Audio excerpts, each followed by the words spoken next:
చిన్నప్పుడు బరువులు మోసి కష్టపడితే పెద్దయ్యాక గొప్పవాళ్ళు అవుతారు అని చెప్పి మన పెద్దలు చెబుతూ ఉంటారు. మన స్కూల్స్, ముఖ్యంగా ప్రైవేట్ స్కూల్స్ వీటిని చాలా సీరియస్ గా తీసుకున్నాయి. ప్రాక్టికల్ గా బరువులు మోయించి పిల్లలను అష్ట కష్టాలు పెట్టి చివరకు వాళ్ళ ఎముకలను కూడా విరిచేస్తున్నారు. ఈ ఫోటోలో కనిపిస్తున్న బాబు పేరు మురళి. కర్ణాటకలోని కార్వార్లో 6వ తరగతి చదువుతున్నాడు.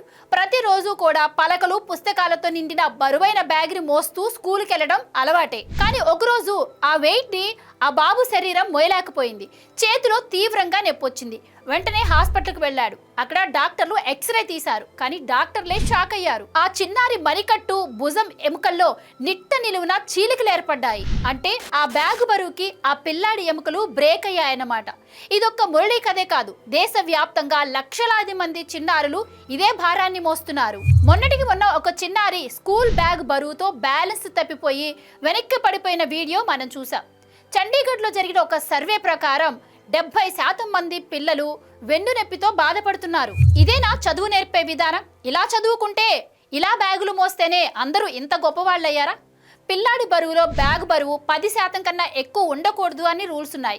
కానీ గ్రౌండ్ రియాలిటీలో మాత్రం మూటలు మోసే కూలీల్లాగా మన పిల్లలు మారుతున్నారు. ఇలా మూటలు మోస్తేనే మన పిల్లలు గొప్పవాళ్ళు అవుతారో లేదో తెలియదు, కానీ ఇది ఇలా కంటిన్యూ అయితే మాత్రం ఫ్యూచర్లో మన పిల్లలు శాశ్వత రోగులుగా మిగిలిపోతారు. ఇలాంటి ఘటనలు చూశాకైనా స్కూల్ యాజమాన్యాలు పిల్లల బ్యాగుల బరువులు తగ్గించి వాళ్ళ భుజాలకు విముక్తి కలిగిస్తారా?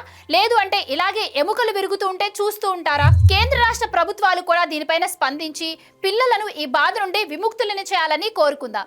ఈ వీడియోపై మీ అభిప్రాయాన్ని కామెంట్స్ లో చెప్పండి.